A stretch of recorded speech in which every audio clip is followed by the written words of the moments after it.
Hello friends, good morning. നമ്മുടെ Kerala TV സീരിയലിലേക്ക് എല്ലാവർക്കും സ്വാഗതം. അപ്പോൾ എല്ലാവർക്കും ഹൃദയം നിറഞ്ഞ വിശ്വാസംസകൾ നേർന്നുകൊണ്ട് നമ്മുടെ കഥയിലേക്ക് കിടക്കുക കേട്ടോ. നമ്മുടെ ദേവയാനി നമ്മുടെ ഇരുന്ന് എന്തൊക്കെയോ വായിച്ചുകൊണ്ടൊക്കെ ഇരിക്കുക. അപ്പോഴാണ് അങ്ങോട്ടേക്ക് അനാമിക വരുന്നത്. അനാമിക കണ്ടപ്പോഴത്തേക്കും ദേവയാനിക്ക് പെട്ടെന്ന് പേടിയായി. ദൈവമേ, ഇന്ന് ഇവള് വന്നോ? ഇനിയിപ്പോൾ നയനമോളെ വിളിച്ചുകൊണ്ട് വന്നത് ഇവൾക്ക് പ്രശ്നമാവുമല്ലോ എന്നും പറഞ്ഞുകൊണ്ട് ഇങ്ങനെ ആകെ ഒരു ടെൻഷനോട് കൂടി ഇങ്ങനെ ഇരിക്കുക. നല്ലതായിട്ട് കയറി വരുവാണ് നേരത്തേക്ക് അനാമിക. അപ്പം അങ്ങനെ വരുന്ന സമയത്ത് മോൾ ഇത്ര പെട്ടെന്ന് എത്തിയോ? 2 പടി ഇറങ്ങി പോയല്ലോ, അതുകൊണ്ടാണ് ഞാൻ വേഗം വന്നതെന്ന് അനാമിക അന്നേരം നമ്മുടെ ദേവയാനിയോട് പറഞ്ഞു. ഇതെന്തൊരു വാശി എൻ്റെ വല്യമ്മേ, അവൾക്ക് മാത്രമല്ല അവളുടെ അച്ഛനും അമ്മയ്ക്കൊക്കെ വാശിയാണെന്നൊക്കെ പറഞ്ഞ് വലിയ ഡയലോഗ്. ഇവിടെ നിന്ന് ആൾക്കാർ പോയി വിളിക്കുമെന്ന് അവർക്കൊക്കെ നന്നായിട്ട് അറിയാം. അതുകൊണ്ടാണ് അവർ വാശി പിടിക്കുന്നത്. അതൊരു കാരണവശാലും അനുവദിച്ചു കൊടുക്കരുതെന്നൊക്കെ അനാമിക ഇങ്ങനെ പറയുമ്പം ഈ കൊച്ചിനോട് ഇനി ഞാൻ എന്താ പറയണ്ടേ എന്ന് പറഞ്ഞുകൊണ്ട് ഇങ്ങനെ നിൽക്കുക നമ്മുടെ ദേവയാനി. അപ്പോൾ ഞാൻ എൻ്റെ വീട്ടിലേക്ക് പിണങ്ങി പോവാറുണ്ടല്ലോ, എന്നിട്ട് എന്നെ അനി പോലും വന്ന് വിളിക്കാറില്ലല്ലോ എന്നൊക്കെ ഇങ്ങനെ പറഞ്ഞു. ഇനി വിളിക്കുന്നുണ്ടെങ്കിൽ തന്നെ എല്ലാവരും കൂടെ ചേർത്ത് ഫോഴ്സ് ചെയ്തിട്ടായിരിക്കും അവൻ എന്നെ വന്ന് വിളിക്കുന്നത്. അല്ല, നബിയുടെ 7ാം മാസ ചടങ്ങിന് മോളെന്താ വരാതിരുന്നതെന്ന് ദേവയാനി എന്തായാലും ചോദിച്ചു. എന്തിനാ ഞാൻ വരുന്നത്? നവി എന്ന് പറയുന്നവള് ഭൂലോക ഫ്രോഡാ. അവളുടെ നാവിൽ നിന്ന് വരുന്നതിനെ സാധാരണ മറുപടി ഒന്നും കൊടുത്താൽ പോരാ. പിന്നെ ആ ഒരു നിലവാരത്തിലേക്ക് താഴാൻ കഴിയാത്തത് കൊണ്ടാണ് ഞാനൊന്നും മിണ്ടാതെ നടക്കുന്നത്. അഭിയേട്ടനും അപ്പച്ചിക്കൊന്നും അവളെ കണ്ണെടുത്താൽ കണ്ടുകൂടാ. അതുപോലെ തന്നെ നയനയെ വല്യമ്മയ്ക്കും ഇഷ്ടമല്ല. പിന്നെ അവളുമാരുടെ വീട്ടിൽ തന്നെ നിൽക്കട്ടെ, അതല്ലേ നല്ലത്. അല്ല മോളെ, നാട്ടുകാരും ബന്ധുക്കളും ഒക്കെ അതേപ്പറ്റി ചോദിച്ചാൽ എന്ത് ചെയ്യുമെന്ന് ചോദിക്കുമ്പം ഈ നാട്ടുകാർക്കും ബന്ധുക്കൾക്കും വേണ്ടിയിട്ടൊന്നും അല്ലല്ലോ വല്യമ്മേ നമ്മൾ ജീവിക്കുന്നത്. നമുക്ക് വേണ്ടിയില്ല നമ്മൾ ജീവിക്കുന്നത്. ഒരു വീട്ടിൽ നല്ലത് നടന്നാൽ അതൊന്നും നാട്ടുകാർക്ക് ഇഷ്ടപ്പെടുന്ന കാര്യമല്ല. വീടിനകത്ത് പൊട്ടിത്തെറിയുണ്ടായാൽ അത് പറഞ്ഞ് രസിക്കാനാ എല്ലാവർക്കും താല്പര്യമൊന്നും പറഞ്ഞു. അതുകൊണ്ട് നാട്ടുകാരെയും ബന്ധുക്കളെയും മറന്നിട്ട് അവളുമാരെ ഒരു കാരണവശാലും കൂട്ടിക്കൊണ്ടു വരാൻ നിൽക്കരുതെന്ന് പറഞ്ഞു. അപ്പോൾ എൻ്റെ മരുമകൾ ഇവളും അനിയും രണ്ടാകരുത് എന്ന് ആഗ്രഹിക്കുന്നു. അതിന് വിപരീതമായിട്ടാണല്ലോ ഇവള് ചിന്തിക്കുന്നതെന്ന് ദേവയാനി മനസ്സുകൊണ്ട് ചിന്തിക്കുക. അപ്പോൾ വല്യമ്മ എന്ത് ആലോചിക്കണേന്ന് ചോദിച്ചു കേട്ടോ. എനിക്ക് മനസ്സിലായി. അവള് പോയതോടെ ഈ വീടൊരു മരണവീടായി കാണുമല്ലേ എന്നൊക്കെ ഇങ്ങനെ അനാമിക ചോദിച്ചുകൊണ്ടിരിക്കുക. വല്യമ്മയുടെ മോനിപ്പോൾ ആഹാരം പോലും ശരിക്കും കഴിക്കുന്നുണ്ടാവില്ല അല്ലേ? പിന്നെ മുത്തശ്ശൻ്റെയും മുത്തശ്ശിയുടെയും അവരുടെ ഒന്നും കാര്യം പറയേണ്ട ആവശ്യമില്ല. അതൊക്കെ വെച്ചിട്ട് വല്യമ്മയും അവളുടെ വീട്ടുകാരും ബ്ലാക്ക്മെയിൽ ചെയ്യുകയാണെന്ന് വേണം പറയാൻ. പിന്നെ വല്യമ്മ ഇപ്പോൾ ചോദിച്ചില്ലേ ഞാനത് 7ാം മാസം ഇങ്ങോട്ട് വരാത്തതെന്ന്. ഞാൻ വന്നില്ലെങ്കിലും കൃത്യമായിട്ട് അന്ന് വേറെ ഒരുത്തി വന്നില്ലേ, ചിക്കൻ പോക്സ് മാറുന്നതിന് മുൻപേ മനഃപൂർവ്വം ഒരുത്തി ഇടിച്ചു കയറി ഇങ്ങോട്ട് വന്നില്ലേ എന്ന് ചോദിച്ചു. നന്ദുമോള് വന്നിരുന്നു മോളെ എന്ന് പറഞ്ഞു ദേവയാനി ചാടിക്കയറി പറഞ്ഞു. അല്ല വല്യമ്മ എന്താ ഇപ്പോൾ പറഞ്ഞേ? നന്ദുമോളോ? എന്നു മുതലാ അവള് വല്യമ്മയ്ക്ക് മോളായതെന്നൊക്കെ ചോദിക്കുമ്പോഴത്തേക്കും അത് പിന്നെ ഞാൻ അറിയാതെ പറഞ്ഞു പോയതാണെന്ന് ദേവയാനി അന്നേരം പെട്ടെന്ന് തടി തപ്പി പറഞ്ഞു. ഇനി അവരെയൊക്കെ വല്യമ്മ സ്നേഹിച്ച് തുടങ്ങിയോ എന്നും അനാമിക ചോദിക്കുമ്പോൾ ഞാനോ? അനാമിക മോൾക്ക് ഇഷ്ടമില്ലാതെ ഇവിടെ വന്നതിലേ എനിക്കും വല്ലാതെ നീരസമൊക്കെ ഉണ്ടായിരുന്നു നന്ദുവിനെ കണ്ടപ്പോൾ. പിന്നെ അവളുടെ ചേച്ചിയുടെ 7ാം മാസ ചടങ്ങല്ലേ, അപ്പം പിന്നെ വരണ്ടാന്ന് നമുക്ക് പറയാൻ പറ്റത്തില്ലല്ലോ എന്ന് പറയുമ്പോൾ വരണ്ടാന്ന് പറയാൻ പറ്റണം വല്യമ്മേ. അവൾ വന്നതേ ആ ചടങ്ങിൽ പങ്കെടുക്കാൻ വേണ്ടിയിട്ടൊന്നുമല്ല, എൻ്റെ ഭർത്താവിനെ കാണാൻ വേണ്ടിയിട്ടാണെന്നും പറഞ്ഞു തുടങ്ങുമ്പം മോള് കുറച്ചുകൂടി അനിയായിട്ട് ഇഴുകി ചേരാൻ ശ്രമിക്കണമെന്ന് പറഞ്ഞു കൊടുത്തു അനാമിക. ഞാൻ എൻ്റെ വീട്ടിലായിരുന്നു കുറച്ച് മുൻപ് വരെ, എന്നിട്ട് അനി എന്നെ ഒന്നും വിളിച്ചിട്ടില്ല. അവൻ എന്നെക്കുറിച്ച് ഒന്നും അറിയേണ്ട കാര്യമില്ല. പിന്നെ എങ്ങനെയാ വല്യമ്മേ അവനുമായിട്ട് ഞാൻ പൊരുത്തപ്പെട്ടു പോകുന്നത്? ഇങ്ങനെ ഒരു കല്യാണം നടന്നുപോയി. ഇപ്പം അതിൻ്റെ പേരിലും നന്നായിട്ട് വിഷമിക്കുന്നുണ്ട് ഞാൻ മാത്രമല്ല എൻ്റെ അച്ഛനും അമ്മയും ഒക്കെ നന്നായിട്ട് വിഷമിക്കുന്നുണ്ടെന്നൊക്കെ പറഞ്ഞ് അവർക്ക് വേണ്ടി മനസ്സറിയാത്ത തല്ലും അടിയും കിട്ടുകയാണെന്നും പറഞ്ഞ് അനാമിക ഇങ്ങനെ പറഞ്ഞു. അപ്പോഴേക്കും അതാരാണെന്ന് കണ്ടുപിടിച്ചോ മോളെ എന്ന് ദേവയാനി ചോദിക്കുമ്പോൾ കണ്ടുപിടിക്കാൻ എന്താ, അത് നന്ദുവും അവളുടെ കൂട്ടുകാരും തന്നെയായിരിക്കും, അതിനൊരു സംശയമില്ല. എന്ന് വെച്ചാൽ അവളെ കള്ളക്കേസിൽ കുടിക്കത് എൻ്റെ അച്ഛനും അമ്മയാണെന്നല്ലേ അവളുടെ വിചാരം. അപ്പോൾ പിന്നെ ഇതല്ല, ഇതിനപ്പുറം അവൾ ചെയ്യും. കൊല്ലണോ അതിനെയൊക്കെ. അതും പറഞ്ഞ് അനാമിക അകത്തേക്ക് കയറി പോയപ്പോൾ പ്രശ്നമാവുമല്ലോ എന്നും പറഞ്ഞുകൊണ്ട് ദേവയാനി അവിടെ നിൽക്കുക. പിന്നെ കാണിക്കുന്ന നമ്മുടെ അനിയാട്ടോ. അനി മുറിയിൽ നിന്ന് ഇങ്ങനെ പുറത്തേക്ക് പോകാനായിട്ട് നിൽക്കുന്ന സമയത്താണ് അനാമിക റൂമിലേക്ക് ഇടിച്ചു കയറി വരുന്നത്. അനാമികയെ കണ്ടപ്പോഴേക്കും നമ്മുടെ അനി ഫോണൊക്കെ പോക്കറ്റിൽ വെച്ച് ഇങ്ങനെ അവിടെ നിൽക്കുക. വന്നോ എന്ന് ചോദിച്ചു. 2 ഇവിടെ നിന്ന് പോയല്ലോ, അതുകൊണ്ട് എനിക്കിനി ഇവിടെ സ്വസ്ഥമായിട്ട് നിൽക്കാലോ, അതുകൊണ്ടാണ് വന്നത്. അപ്പം നയനടുത്തി വന്ന വിവരം ഇവൾ അറിഞ്ഞില്ലെന്നാണ് തോന്നുന്നത്. അപ്പം പിന്നെ പറയണ്ടെന്ന് അനി മനസ്സിൽ അന്നേരം ചിന്തിച്ചു. ഞാനിവിടെ നിന്ന് പോയതിൻ്റെ ആശ്വാസത്തിലായിരുന്നല്ലോ അല്ലേ നീ? അതുകൊണ്ട് ശല്യം വന്നോ എന്നായിരിക്കും നീ ഇപ്പം വിചാരിക്കുന്നതല്ലേടാന്നൊക്കെ ചോദിക്കുമ്പോൾ അങ്ങനെ ഒരു തോന്നലുണ്ടെങ്കിൽ പിന്നെ നീ എന്തിനാ ഇങ്ങോട്ട് കയറി വന്നത് എന്തുകൊണ്ടാണെന്ന് ഞാൻ നിന്നോട് പറഞ്ഞല്ലോ. സത്യം പറയാവല്ലോ, എൻ്റെ അച്ഛനും അമ്മയുമാണ് ഇക്കാര്യത്തിൽ പ്രതികൾ. ഞാൻ അവിടെ പോയി നിൽക്കുമ്പോഴേ അവരാ എന്നെ ഇങ്ങോട്ടേക്ക് തള്ളി വിടുന്നതെന്നൊക്കെ പറഞ്ഞു അനാമിക. നിന്റെ അച്ഛനും അമ്മയും വലിയ കൊമ്പത്തെ ആൾക്കാരാ, അവർക്ക് നീ അവിടെ നിൽക്കുന്നത് വലിയ പ്രശ്നമൊന്നും അല്ലെന്നല്ലേ നീ എപ്പോഴും പറയാറ്. അതൊക്കെ ശരി തന്നെയാ. എന്നാലും നാട്ടുകാരും ബന്ധുക്കളൊക്കെ മറ്റുള്ളവരെ ആക്ഷേപിക്കാൻ വേണ്ടി കാരണം തേടി നടക്കുന്ന കാലമല്ലേ ഇതെന്നൊക്കെ അനാമികയും പറഞ്ഞു. അത് തന്നെയാ കുഴപ്പം, അല്ലെങ്കിൽ യാതൊരു പ്രശ്നം എനിക്കുണ്ടായിരുന്നില്ല. അങ്ങനെ ഓരോരോ കാരണങ്ങൾ കണ്ടെത്തി അന്ന് പറ, അതാ ശരി. നിന്റെ കുടുംബത്തെക്കാളും ബന്ധബലമുള്ള ഒരു കുടുംബമാണ് ഇതെന്നും സമൂഹത്തിനിടയിൽ അനന്തപുരിക്കാർക്ക് നല്ല പേരുമുണ്ട്. എങ്കിലും നീ എന്നെ വിട്ടുപോയാലേ നാട്ടുകാരുടെ ചോദ്യത്തിന് മുന്നിൽ ഞാൻ ചൂളിപ്പോവത്തൊന്നുമില്ല എന്നോർത്ത് നീ പേടിക്കുകയും വേണ്ടാന്ന് പറഞ്ഞു. കാരണം സ്വന്തം ജീവിതം അവനവൻ തന്നെയാണ് ജീവിച്ചു തീർക്കേണ്ടതെന്നൊക്കെ പറയുമ്പോൾ അനാമികയ്ക്ക് മറുപടിയൊന്നും പറയാനില്ല. നിന്റെ ഈ സംസാരത്തിന് മറുപടി തരാൻ ഞാൻ എന്തായാലും മുതിരുന്നില്ലെന്നും പറഞ്ഞുകൊണ്ട് അനാമിക അവിടെ നിന്ന് അങ്ങോട്ടേക്ക് പോകണം. അനാമിക മുറിയിൽ നിന്ന് ഇറങ്ങി വരുമ്പോൾ കാണുന്ന കാഴ്ചയെന്ന് പറഞ്ഞാൽ നയനെ ഇങ്ങനെ അടിത്തൂങ്ങി വരുന്നതാണ്. നയനെ കണ്ടപ്പോഴത്തേക്ക് അനാമിക ഞെട്ടിപ്പോയി. അങ്ങനെ നയനയെ തന്നെ തുറിച്ച് നോക്കിക്കൊണ്ട് ഇങ്ങനെ നിൽക്കുക. നയനെ അടുത്ത് എന്ന് നോക്കിക്കൊണ്ട് അടിമുടി നോക്കിക്കൊണ്ട് ഇങ്ങനെ നിൽക്കുക കേട്ടോ. ഒട്ടും പ്രതീക്ഷിച്ചില്ലല്ലോ നയനെ ഇവിടെ കാണുമെന്ന്. അപ്പോൾ നയനെ ചോദിച്ചു, നീ എന്താടി എന്നെ ഇങ്ങനെ സൂക്ഷിച്ച് നോക്കുന്നതെന്ന്. നീ എപ്പോഴാണ് വന്നതെന്ന് അനാമിക അന്നേരം ചോദിച്ചു. അപ്പം ഞാൻ വന്നത് അറിഞ്ഞിരുന്നില്ലല്ലേ, അറിയാതെ വന്നതല്ലേന്ന് നയനയും ചോദിച്ചു. എങ്കിൽ വീണ്ടും എൻ്റെ അമ്മായിമ്മ വന്ന് എന്നെ കൂട്ടിക്കൊണ്ട് വന്നതാണെന്ന് പറയുമ്പോൾ അനാമിക നടുങ്ങി. ദേ, നീ ചുമ്മാ ആവശ്യമില്ലാത്തത് പറയലേടി. ഇവിടുന്ന് വല്യമ്മ വരില്ലെന്ന് എനിക്കറിയാം. നിന്റെ ചേച്ചിയുടെ 7ാം മാസ ചടങ്ങിന് അവർ വന്നപ്പോൾ വലിയ ആൾ കളിച്ച് നീ അവരുടെ കൂടെ പോയതല്ലേടി. എന്നിട്ട് നിന്റെ അച്ഛനും അമ്മയും ഇങ്ങോട്ട് വിടത്തില്ല എന്നൊക്കെ പറഞ്ഞായിരുന്നല്ലോ. പിന്നെ എന്തിനാ വലിഞ്ഞു കയറി ഇങ്ങോട്ടേക്ക് വന്നത്? അപ്പം എനിക്ക് മനസ്സുണ്ടായിട്ടാടി ഞാൻ വന്നതെന്ന് നയന നേരം മറുപടിയും കൊടുത്തു. നീ കൂടെ കൂടെ പോകുന്നുണ്ടല്ലോ നിന്റെ വീട്ടിലേക്ക്, പിന്നെ എന്തിനാ മടങ്ങി വന്നതെന്ന് നയന അന്നേരം ചോദിച്ചു. നീയും നിന്റെ ചേച്ചിയും ഇവിടെ ഇല്ല എന്ന് കരുതിയാ ഞാൻ മടങ്ങി വന്നതെന്ന് അനാമിക പറഞ്ഞു. ഇപ്പോൾ ഇവിടെ ഉണ്ടെന്ന് നിനക്ക് മനസ്സിലായല്ലോ. ഇതൊക്കെ നിന്റെ അടവാടി, അല്ലെങ്കിലേ നീയും നിന്റെ ഭർത്താവും കൂടി കളിക്കുന്ന നാടകമായിരുന്നൊക്കെ പറഞ്ഞിങ്ങനെ ജയിക്കാനായിട്ട് ഇങ്ങനെ പറഞ്ഞുകൊണ്ടിരിക്കുകയാണ് ഈ അനാമിക. നിന്റെ ഡിമാൻഡ് കൂട്ടാൻ വേണ്ടിയിട്ട് നീ വരുന്നില്ലെന്നൊക്കെ പറയുന്നതെന്നൊക്കെ എനിക്കറിയാം. അപ്പം സ്വന്തം മോൻ്റെ അവസ്ഥ കണ്ടിട്ടാ വല്യമ്മ വന്ന് വിളിക്കുമല്ലോ, അതിന് വേണ്ടിയിട്ടാണ് നീ കാണിക്കുന്നതെന്ന് പറയുമ്പം, അതെ, കൂടെയുള്ള ആണുങ്ങൾ നമ്മൾ പെണ്ണുങ്ങളെ സ്നേഹിച്ചാലേ അതാണ് ഗുണം. പറഞ്ഞത് മനസ്സിലായോ എന്ന് ചോദിച്ചു. ആദർശേട്ടൻ എന്നെ ആത്മാർത്ഥമായിട്ട് സ്നേഹിക്കുന്നുണ്ട്. അതുപോലെ അനിയുടെ സ്നേഹം നീ എന്താ പിടിച്ചു പറ്റാത്തതെന്നൊക്കെ അന്നേരം നയൻ ഇവളോട് ചോദിച്ചു. അപ്പം നീ പോയി കഴിഞ്ഞാൽ ഹനി വരുമല്ലോ നിന്നെ കൂട്ടിക്കൊണ്ട് വരാനായിട്ട്. നീ എന്താ അത് നോക്കാത്തത്?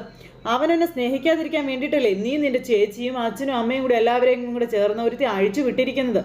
പിന്നെ എന്നെക്കൂടെ കൂടുതലൊന്നും നീ പറയിപ്പിക്കാൻ നിൽക്കരുതെന്ന് പറഞ്ഞു. അപ്പം അനി വളരെ നല്ല പയ്യനാണെന്നും അവനെ ഇത്തിരി സ്നേഹം കൊടുത്ത ഇരട്ടിയായിട്ട് തിരിച്ചു തരുന്ന കൂട്ടത്തിലുള്ളവനവൻ. എന്നാൽ അതുപോലും അവന് കിട്ടുന്നില്ല, നീ അവന് കൊടുക്കുന്നില്ല. അത് നിന്റെ പരാജയമാണ്, നിന്റെ മാത്രം പരാജയമാണെന്നൊക്കെ പറഞ്ഞു. അങ്ങനെ അതെല്ലാം പറഞ്ഞ് ഇങ്ങനെ ആ ഒരു ഇതും പറഞ്ഞിട്ട് നമ്മുടെ നയനെ അവിടെ നിന്ന് പോയി. വീണ്ടും അനാമികയ്ക്ക് തിരിച്ചടിയായേ. അനാമിക ഇങ്ങനെ ഭയങ്കര കലിപ്പിച്ച് അവിടെ നിൽക്കുക. ഇത് കഴിഞ്ഞ് പിന്നെ കാണിക്കുന്നത് ജലജിയെയും അതുപോലെ തന്നെ നമ്മുടെ ജാനകി ആട്ടോ. രണ്ടുപേരും കൂടെ അവിടെ അങ്ങനെ ഇരുന്ന് ഇവിടെ എന്തൊക്കെയോ മറിമായങ്ങൾ നടക്കുന്നുണ്ട് ജാനകി എന്നും പറഞ്ഞുകൊണ്ട് ചർച്ചയിലാണ്. അല്ലെങ്കിൽ പിന്നെ ഈ രീതിയിൽ ഏട്ടത്തിൽ പോയി അവളെ വിളിച്ചുകൊണ്ട് വരുമോ? ഒരു ചാൻസും ഇല്ല എന്നും പറഞ്ഞു. പിന്നെ എൻ്റെ മോൻ തല്ലിപ്പൊളിയാ, ഞാൻ സമ്മതിക്കുന്നു. എന്നാൽ നിൻ്റെ മോനോ അതുപോലെയൊന്നും അല്ലല്ലോ ജാനകി. അവന് 2-3 ബ്രാഞ്ചിൻ്റെ ഈ ചുമതല ഏൽപ്പിച്ച് കൊടുത്തിരിക്കല്ലേ. പക്ഷേ അവൻ്റെ ദാമ്പത്യം നല്ലതുപോലെയൊന്നും അല്ല കേട്ടോ പോയിക്കൊണ്ടിരിക്കുന്നത് എന്നൊക്കെ പറഞ്ഞ് ഇങ്ങനെ എരിവ് കയറ്റി വിടുന്നു. അതൊന്നും ശരിയാക്കാൻ ഇവിടെ ആർക്കും താല്പര്യമില്ല എന്നും പറഞ്ഞുകൊണ്ട് ഇങ്ങനെ ജലജ ജാനകിയുടെ മനസ്സിലേക്ക് ഇങ്ങനെ വിഷം കുത്തി വെച്ച് കൊടുത്തോണ്ടേ ഇരിക്കുവാണ്. ആ സമയത്ത് അനാമിക മോള് മടങ്ങി വരുമ്പോൾ ഇവിടെ കാണുമല്ലോ ഈ നയനി. അതാ ഇപ്പം എൻ്റെ പേടിയെന്ന് പറഞ്ഞുകൊണ്ട് ജാനകി അന്നേരം അവിടെ ഇരിക്കാം. അവൾ നന്നായിട്ട് ഡിസൈനൊക്കെ ചെയ്യുന്ന കൂട്ടത്തിലാണല്ലോ. പക്ഷേ ഇപ്പം ആദർശ് അവളെ കൊണ്ടുപോയി അവനൊപ്പം ഇരുത്തിയിരിക്കുന്നതേ കമ്പനി പിടിച്ചടക്കാൻ വേണ്ടി തന്നെയാണെന്ന് ജലജ.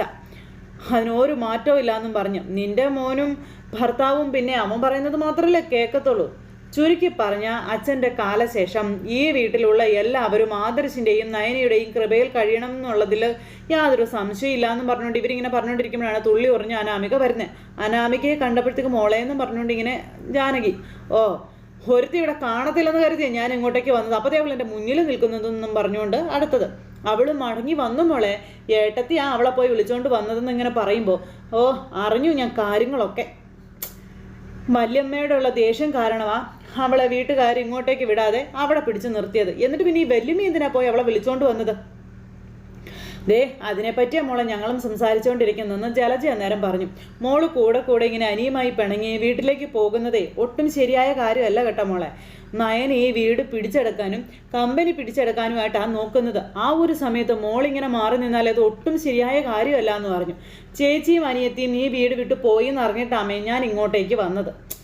ഇതിനു മുൻപും ഒരു ദിവസവും ഇതുപോലൊക്കെ തന്നെയായിരുന്നു. അവൾ അവളുടെ വീട്ടിൽ പിണങ്ങിപ്പോയി നിൽക്കുകയാണെന്ന് അറിഞ്ഞിട്ടാണ് ഞാൻ തിരിച്ചിങ്ങോട്ടേക്ക് വന്നത്. അപ്പം അതെ വല്യമ്മയ്ക്കൊപ്പം അവളും ഇങ്ങോട്ട് വന്നു.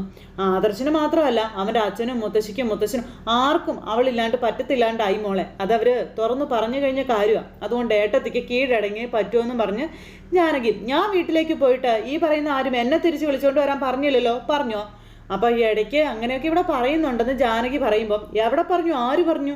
ദേ മോള് പോകുന്നത് ആശ്വാസമായിട്ട് കരുതുന്നവരെവിടെ പലരും എന്ന് പറഞ്ഞ് കൂടെ നിന്ന് ജാനകിയുടെ കുതികാല് വെട്ടുവാണ് നമ്മുടെ ജലജ. മുട്ടം പണിയാണ് കൊടുത്തത്. ജാനകിക്ക് ആകെ ചമ്മലുമായി മരുമോളുടെ മുന്നിൽ. ദേ നമ്മളെല്ലാവരും ഈ വീടിനകത്ത് അധികപ്പറ്റ അവളും അവനും മാത്രം മതി ഈ വീട്ടിൽ നിന്നുള്ള രീതിയിലാണ്.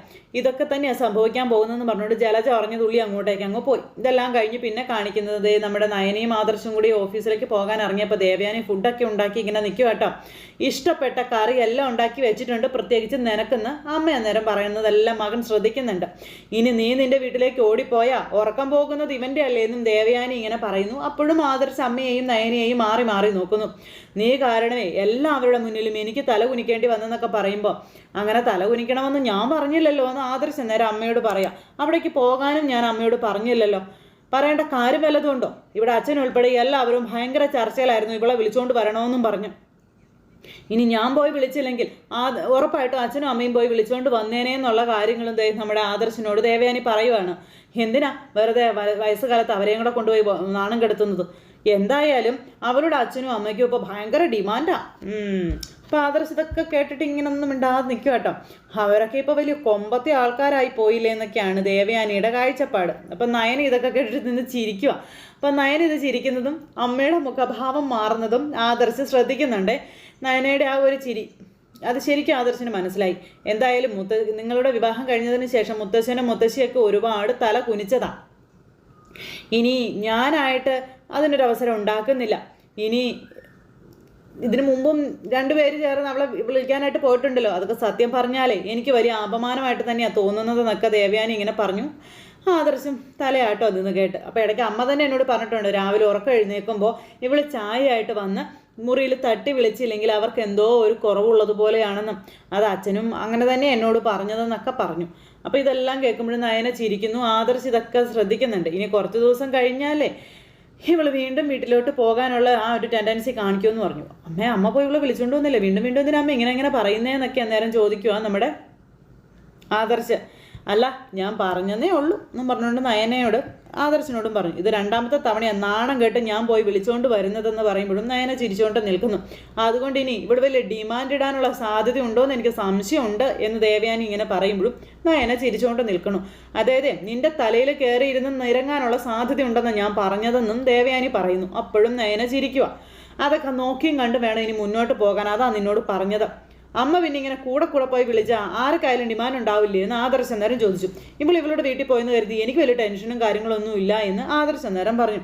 അത് വേറൊന്നും കൊണ്ടല്ല, എനിക്ക് എപ്പോൾ വേണമെങ്കിലും ഇവളുടെ വീട്ടിൽ പോയി ഇവളെ കാണാം, അവിടെ താമസിക്കുകയും ചെയ്യാം. അവിടെ ഞങ്ങൾക്കായിട്ടൊരു മുറി തന്നെ ഉണ്ടല്ലോ എന്നൊക്കെ ആദർശ് പറഞ്ഞു. നീ എടുത്തു കൊടുത്ത വീടല്ലേ, അപ്പം പിന്നെ അതിൽ വലിയ അത്ഭുതവും കാര്യങ്ങളൊന്നും പറയാനില്ല എന്നൊക്കെ നമ്മുടെ ദേവയാനി പറഞ്ഞു. അപ്പോൾ എന്തായാലും ശരി, എനിക്ക് അവിടെ പോയി താമസിക്കാൻ ബുദ്ധിമുട്ടില്ല എന്നാണ് ഞാൻ അമ്മയോട് പറഞ്ഞതെന്ന് ആദർശ് പറയുമ്പോൾ നിനക്ക് ബുദ്ധിമുട്ടില്ലായിരിക്കും, എന്നാലേ നിന്റെ അച്ഛനും മുത്തശ്ശനും മുത്തശ്ശിക്കും ഒക്കെ അവിടെ പോയി താമസിക്കാനായിട്ട് പറ്റുമോ എന്ന് ദേവയാനി ചോദിച്ചു. എന്നും പറഞ്ഞുകൊണ്ട് നയന തലയാട്ടുക. ഇവളെ കാണാതിരിക്കാനേ അവർക്കാർക്കും ഒട്ടും പറ്റത്തില്ല. അതിനിവൾ എന്ത് ദുർമന്ത്രവാദമാണ് ചെയ്തു വെച്ചിരിക്കുന്നതെന്നൊക്കെ ആർക്കറിയാമെന്നൊക്കെ പറഞ്ഞ് ഇങ്ങനെ പറയുമ്പോഴും നയന നിന്ന് ചിരിക്കുന്നു. ആദർശ് ഇത് ശ്രദ്ധിക്കുന്നുണ്ട്. അപ്പോഴേക്കും നയന ചിരി അങ്ങോട്ട് മാറ്റിപ്പിടിക്കും. എന്നാൽ പിന്നെ ചെല്ല്, സമയം കളയണ്ട എന്നും പറഞ്ഞുകൊണ്ട് നയനയെയും ആദർശിനെയും ഇവർ പറഞ്ഞു വിട്ടു. അപ്പോൾ ആദർശ് നയനയും കൂടെ അങ്ങ് പോയി കഴിഞ്ഞപ്പോഴത്തേക്കും അതേ ഓഫീസിൽ നിന്നിട്ട് വിളിക്കണേ എന്ന് പറഞ്ഞു.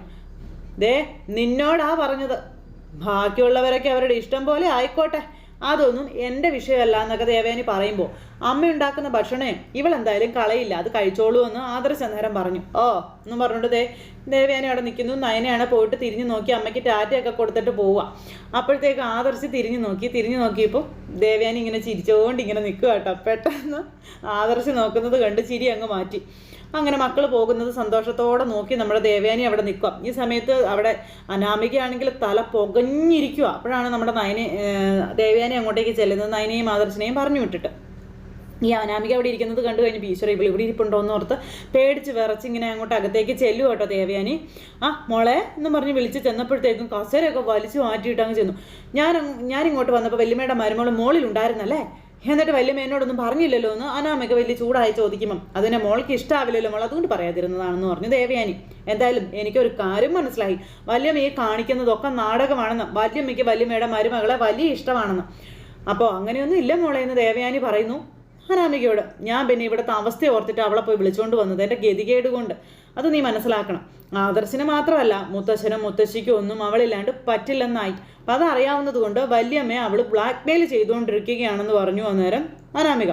പോട്ടെ മോളെ, ഇനി അതൊരു വിഷയമാക്കണ്ടെന്ന് പറഞ്ഞു അനാമികയോട് ദേവയാനിയെ. അപ്പം അതെനിക്കൊരു വിഷയം തന്നെയാണ്, അവളില്ലെന്ന് കരുതിയിട്ടാണ് ഞാൻ ഇങ്ങോട്ടേക്ക് വന്നത്. അപ്പോൾ അവൾ വിജയിച്ചതുപോലെ ചിരിച്ചുകൊണ്ടായി എന്നോട് സംസാരിച്ചതെന്നൊക്കെ പറഞ്ഞു.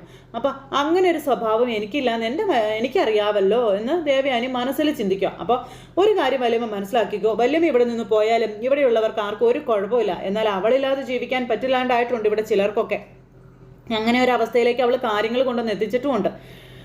അപ്പോൾ അതൊക്കെ എനിക്ക് അറിയാവുന്ന കാര്യങ്ങളല്ലേ മോളെ, തൽക്കാലം നമ്മൾ ഇതൊക്കെ ആയിട്ട് പൊരുത്തപ്പെട്ട് പോകുന്നതല്ലേ നല്ലതെന്നും പറഞ്ഞ് ദേവയാനി അടുക്കളയിൽ അടുത്ത പണിക്ക് പോകുമ്പം വല്യമ്മേ ചെയ്തതും പറഞ്ഞതും എല്ലാം മനസ്സിൽ വെച്ചിട്ട് അവസരം വരുമ്പോൾ അവളൊക്കെ തിരിഞ്ഞു കൊത്തും. അങ്ങനത്തെ ഒരുത്തിയാണ് വല്യമ്മയുടെ മരുമോള്. വല്യമ്മയുടെ മരുമോള് എന്ന് എപ്പോഴും ഇങ്ങനെ പറയണ്ട, ഞാൻ അവൾക്ക് ആ സ്ഥാനമൊന്നും കൊടുത്തിട്ടില്ല എന്ന് ദേവയാനി അന്നേരം അനാമികയോട് പറഞ്ഞു. ആര് പറഞ്ഞു ഇല്ലാന്ന്? അല്ലെങ്കിൽ നാണം കെട്ട വല്യമ്മ തന്നെ അവളെ പോയി വിളിച്ചുകൊണ്ട് വരുമോ എന്ന് ചോദിച്ചു അനാമിക. ഞാനത് എന്തുകൊണ്ടാണെന്ന് മോളോട് പറഞ്ഞതല്ലേ, പിന്നെയും പറയണം. അപ്പം അതൊന്നും ഇതിനൊരു കാരണമല്ല വല്യമ്മേ. അവളിപ്പോൾ കമ്പനിയിലെ വലിയ ഡിസൈനറും ഒക്കെയാണ്, ആദർശേട്ടനൊപ്പമാണ് അവളുടെ സ്ഥാനവും. അതൊക്കെ വെച്ചിട്ട് അവൾ മിക്കവാറും അനന്തപുരി തറവാട്ടിൽ അധികാരം അവൾ സ്ഥാപിച്ചെടുക്കുമെന്നുള്ള കാര്യം ഉറപ്പാണെന്നും പറഞ്ഞിങ്ങനെ പറഞ്ഞു. അതുമാത്രമല്ല, ഇപ്പം മുത്തശ്ശൻ്റെ പേരിലാണ് തറവാട് അറിയപ്പെടുന്നതെങ്കിൽ നാളെ അവളുടെ പേരിൽ അറിയപ്പെടേണ്ടി വരും. അപ്പോൾ അവള് അല്ലെങ്കിൽ അറിയപ്പെട്ട് തുടങ്ങിയല്ലോ, അതുകൊണ്ടാണോ വല്യമ്മയുടെ കൂട്ടുകാരി അവൾക്ക് അവാർഡ് കൊടുത്തതെന്നൊക്കെ അന്നേരം ചോദിച്ചു. അയ്യോ അങ്ങനെ സംഭവിച്ചത് എന്താണെന്ന് മോൾക്ക് അറിയാവുന്നല്ലേ, പിന്നെന്ത് ഇങ്ങനെയൊക്കെ പറയുന്നതെന്ന് ചോദിച്ചു അന്നേരം ദേവയാനി. ഗ്രേസിയും അവളുടെ മോളും കൂടി ചേർന്ന് കൊടുത്ത അവാർഡാ മോളെ, അത് ഞാൻ പങ്കെടുത്തില്ലെങ്കിൽ അവൾ ആ അവാർഡ് വാങ്ങിക്കില്ല എന്ന് പറഞ്ഞുകൊണ്ടാണ് ഞാൻ പോയത്. ഓരോരോ കച്ചിത്തുരുമ്പുകളിട്ട് അവളിലേക്ക് വല്യമ്മയെ അടുപ്പിച്ചുകൊണ്ടിരിക്കുന്നത് അവളാണെന്ന് വല്യമ്മ ഓർത്തോളാൻ പറഞ്ഞു അനാമിക. 7ാം മാസം ചടങ്ങിൽ നന്ദുവിന് ഇവിടെ വരേണ്ട യാതൊരു കാര്യം ഉണ്ടായിരുന്നില്ല, അവളെ മനഃപൂർവ്വം വിളിച്ചു വരുത്തിയതാ വല്യമ്മയുടെ മരുമോളെന്നൊക്കെ പറഞ്ഞത്. ഇങ്ങനെ അനാമിക ഇങ്ങനെ പറഞ്ഞുകൊണ്ടിരിക്കുമ്പോൾ ദേവയാനി മൊത്തത്തിൽ ഇങ്ങനെ ശ്വാസം മുട്ടി നിൽക്കാം. എങ്ങനെയെങ്കിലും ഞാൻ ഈ വീട്ടിൽ നിന്ന് ഉടക്കി പിരിഞ്ഞു പോകണം, എന്നിട്ട് ആ സ്ഥാനത്തേക്ക് അവളുടെ അനിയത്തിയെ കൊണ്ടുവരണം, അതോടെ കുടുംബം മൊത്തം ഇവിടെ ആവുമല്ലോ, അതാണ് എല്ലാത്തിൻ്റെയും പ്ലാൻ. വല്യമ്മ കാര്യങ്ങൾ കൈവിട്ട് പോയി കഴിഞ്ഞാൽ വല്യമ്മയ്ക്ക് ഈ വീടിൻ്റെ ഒരു മൂലയിൽ ചുരുളേണ്ടി വരുമെന്നുള്ള കാര്യം ഞാൻ പറഞ്ഞേക്കാവെന്ന് പറഞ്ഞ് ദേവയാനി ഇവള് പറഞ്ഞ് ഭീഷണിപ്പെടുത്തുകയും പേടിപ്പിക്കുകയൊക്കെ ചെയ്തിട്ട് ദേവയാനിയെ വെറുപ്പിച്ചിട്ട് അവിടെ നിന്ന് പോകുമ്പോൾ തലയ്ക്ക് ഭ്രാന്ത് പിടിച്ചിങ്ങനെ ദേവയാനി നിൽക്കുന്നിടത്ത് നിന്നിട്ട് കഥ അവസാനിച്ചു. അപ്പോൾ എല്ലാവരും കാത്തിരുന്ന് കാണണോട്ടോ. എല്ലാവർക്കും നല്ല ദിവസം ആശംസിക്കുകയാണ്. എല്ലാവരുടെയും സപ്പോർട്ടിനും സ്നേഹത്തിനും ഒരുപാട് നന്ദി അറിയിക്കുന്നു. അടുത്ത സൂപ്പർ ഹിറ്റ് കഥയുമായി കാണുന്നത് വരെ എല്ലാവർക്കും നന്ദി.